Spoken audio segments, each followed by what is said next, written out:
Arcos de movilidad. Flexión. Para someter a prueba la flexión se le pide al paciente que se incline hacia adelante lo más que pueda con las rodillas rectas y que trate de tocarse la punta de los pies. Si no puede hacerlo, se le mide la distancia de la punta de los dedos hacia el suelo. Extensión. Se le pide al paciente que se doble hasta atrás hasta donde pueda. Lateral. Para someter a prueba la inclinación lateral se estabiliza primero la cresta ilíaca y se le pide al enfermo que se incline hasta la izquierda y luego hacia la derecha hasta donde pueda. Para efectuarla de manera pasiva, se estabiliza la pelvis y se sujeta el hombro de este y se inclina hacia los lados. Rotación. Para someter a prueba la rotación de la columna lumbar se coloca detrás del enfermo y se estabiliza la pelvis con una mano en la cresta ilíaca y la otra sobre el hombro opuesto. A continuación se vuelve el tronco poniendo en rotación la pelvis y el hombro por detrás. Pruebas especiales.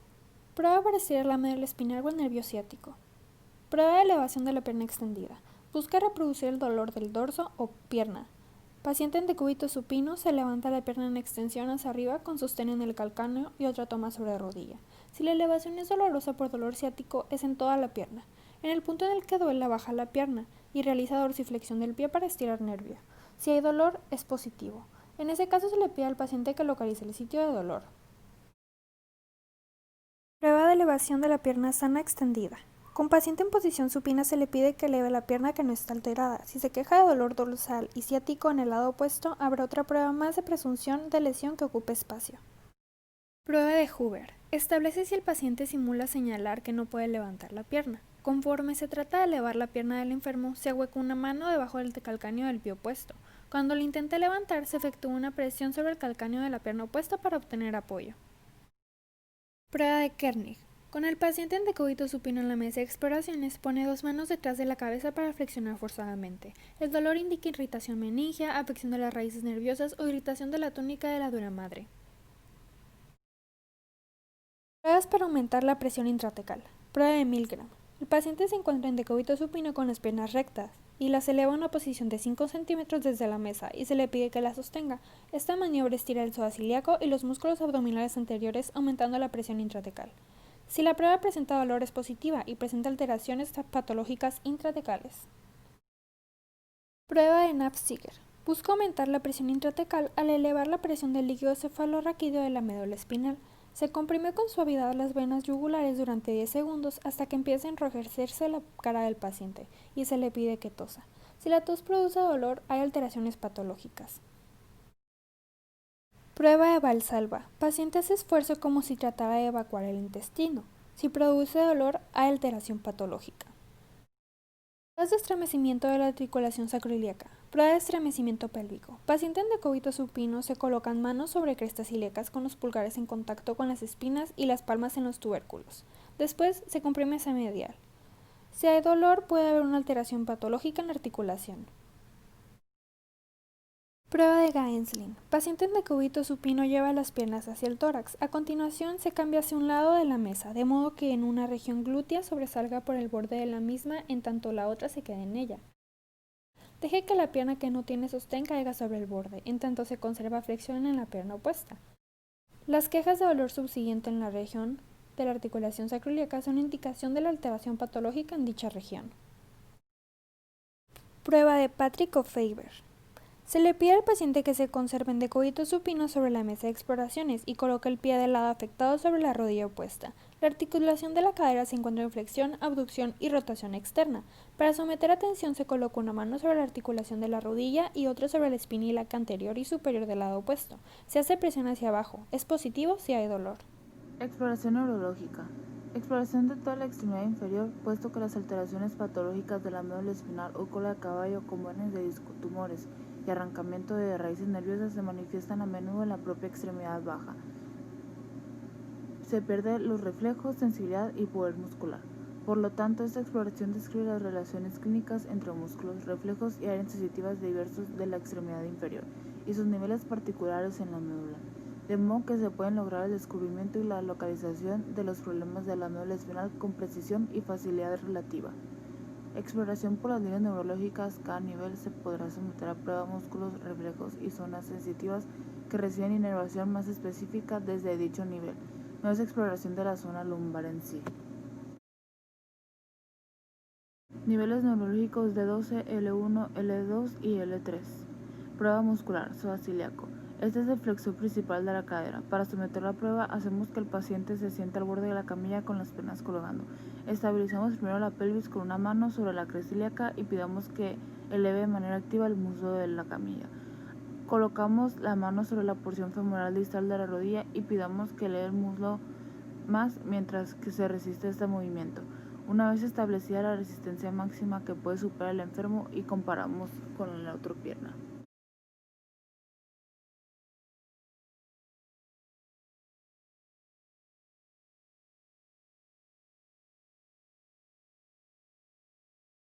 Prueba de sensibilidad. Los nervios que salen de L1, L2 y L3 proporcionan sensibilidad sobre la región general de la porción anterior del muslo, entre el ligamento inguinal y la articulación de la rodilla. El dermatoma L1 es una banda obliqua sobre la porción anterosuperior del muslo, inmediatamente por debajo del ligamento inguinal. El dermatoma L3 es una banda oblicua sobre la parte anterior del muslo, por encima de la rótula. Dermatoma L2 entre L1 y L3, superficie anterior de la mitad del muslo. Niveles neurológicos L2, L3 y L4. Los niveles neurológicos L2, L3 y L4 se valoran mejor mediante pruebas musculares insensitivas.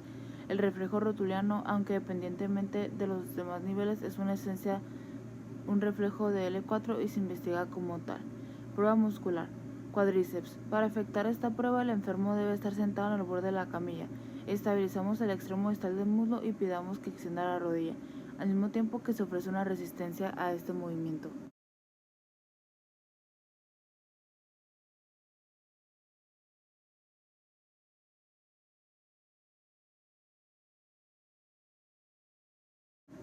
Grupo aductor de la cadera. Para efectuar la prueba, el paciente debe estar sentado o en posición supina. Pidamos que haga ABD con las piernas. Después colocamos las manos en la parte medial de ambas rodillas y pidamos que haga una aducción de las piernas contra nuestra resistencia.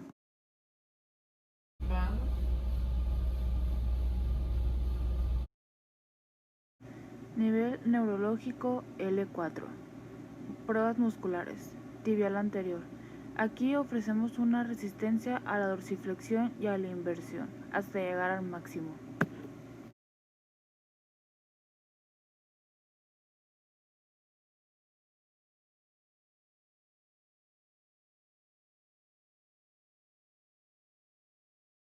Reflejo rotuliano. Reflejo tendinoso profundo mediado por nervios que se originan en las raíces nerviosas L2, L3 y L4, pero de manera predominante en L4. Si se corta por completo la raíz nerviosa L4, el reflejo persiste en una forma muy disminuida, puesto que recibe la inervación de otras fuentes además de la L4.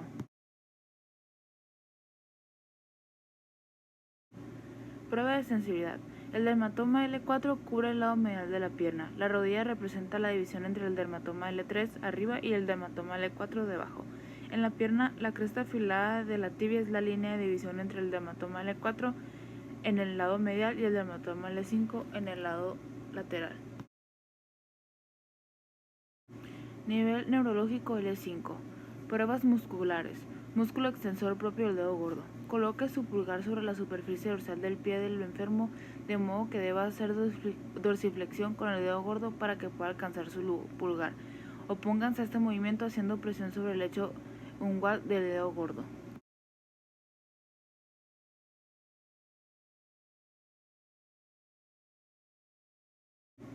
Glúteo medio. Paciente de cúbito lateral. Conforme se estabiliza la pelvis con una mano, le pedimos al paciente que haga ABD con la pierna.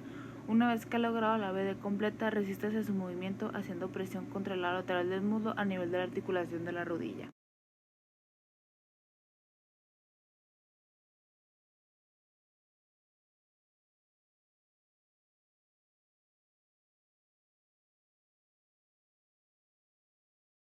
Extensor común de los dedos del pie y extensor corto de los dedos del pie. El paciente debe estar sentado al borde de la camilla. Fijamos el calcáneo y colocamos el pulgar de su mano libre en posición que fuerce al enfermo a hacer dorsiflexión de los dedos del pie para alcanzarlo. A continuación, trate de oponerse a esta extensión. Los dedos deben estar virtualmente inamovibles.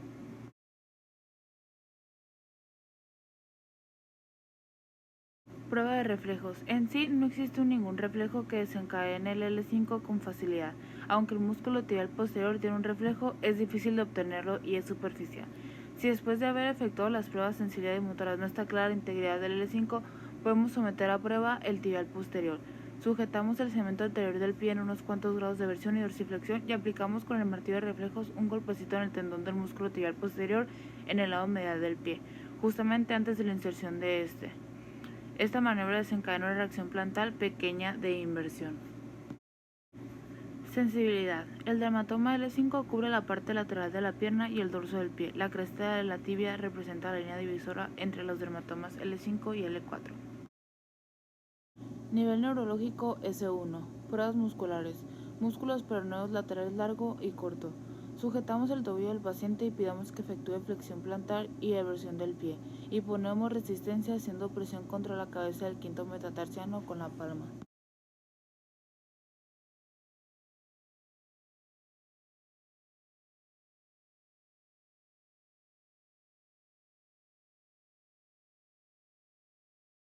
Glúteo mayor. El paciente en decúbito prono sobre la camilla, con la rodilla flexionada y la cadera en extensión. Resistimos extensión de caderas y palpamos el tono muscular del glúteo mayor.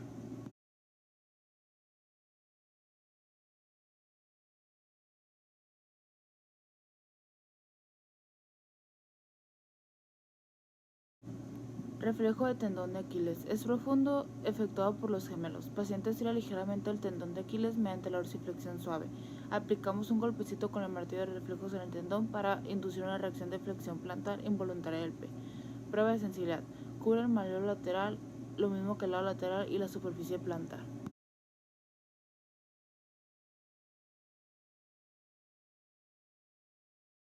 Niveles neurológicos S2, S3 y S4. Nervios de la vejiga y músculos intrínsecos del pie. Si hay pérdida de función, se reflejan los músculos intrínsecos de los dedos del pie. Por lo tanto, se explora los dedos en busca de deformidades. No hay reflejos profundos que puedan depender de estos niveles. Prueba de sensibilidad. Dermatomas del ano divididos en 3 anillos concéntricos y reciben inervación de S2, anillo exterior, S3, anillo medio, S4 y S5, anillo interior. El instrumento afilado que se desliza con suavidad sobre la piel en estas 3 zonas indica la sensibilidad si es normal o parestésica.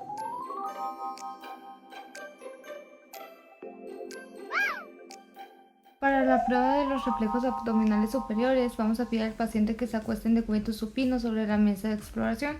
Usando la punta afilada del martillo de reflejos, vamos a hacer golpeteos suaves en cada uno de los cuadrantes del abdomen y vamos a observar si el ombligo se mueve hacia el punto del golpeteo.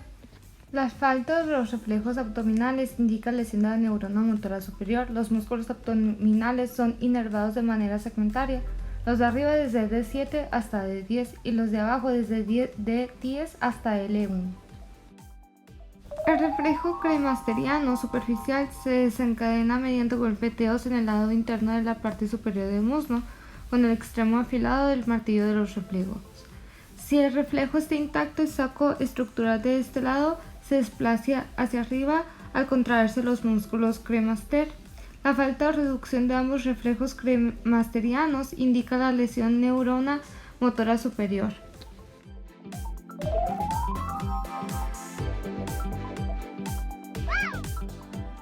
Vamos a deslizar la punta del instrumento afilado por la parte superior plantar del pie desde el calcáneo a lo largo del borde lateral hasta la porción distal del segmento anterior del pie. En caso de reaccionar negativo, no se mueven los dedos del pie o se amontonan uniformemente. En caso de reaccionar positivo, el dedo gordo entra en extensión, en tanto que los otros lo hacen en flexión plantar a la vez que se separan. El reflejo positivo indica lesión de la neurona motora superior, que suele estar relacionada con las lesiones encefálicas después de un traumatismo o un tumor encefálico en expansión. En los recién nacidos es normal la reacción positiva de Babinski. Deslizaremos una de las uñas de nuestros dedos por la cresta tibial. En condiciones normales no debe haber reacción o el paciente se quejará de dolor. En circunstancias anormales la reacción es la misma que la prueba de Babinski. El dedo gordo se extiende mientras los otros dedos entran en flexión plantar y se Pruebas separan. de estremecimiento de la articulación sacroiliaca. La primera será la prueba de estremecimiento pélvico. Se le pide al paciente que se coloque en posición supina sobre la mesa de exploraciones. Coloco mis manos sobre las crestas ilíacas con los pulgares en contacto con las espinas ilíacas anteriores y superiores y las palmas sobre los tubérculos ilíacos. A continuación, comprimo de manera forzada la pelvis hacia la línea media. Si el enfermo se queja de dolor a nivel de la articulación sacroiliaca, puede haber una alteración de la patología propia de la articulación.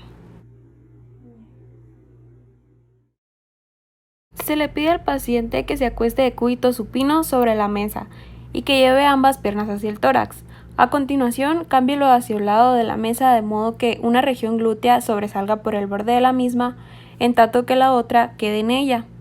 Deje que la pierna que no tiene sostén caiga sobre el borde, en tanto que se conserve una flexión de la pierna opuesta. Si las quejas del dolor siguen, la región de la articulación sacroiliaca son indicación de la alteración patológica en dicha región.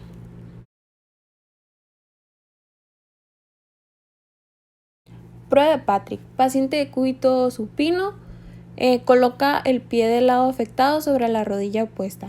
La articulación de la cadera se encuentra ahora en flexión, abducción y rotación externa. Cuando se ha llegado al punto final de flexión, abducción y rotación externa, el fémur queda fijo en relación con la pelvis.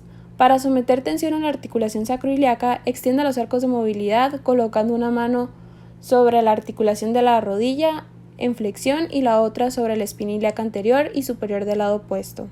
Haga presión hacia abajo en cada uno de estos sitios.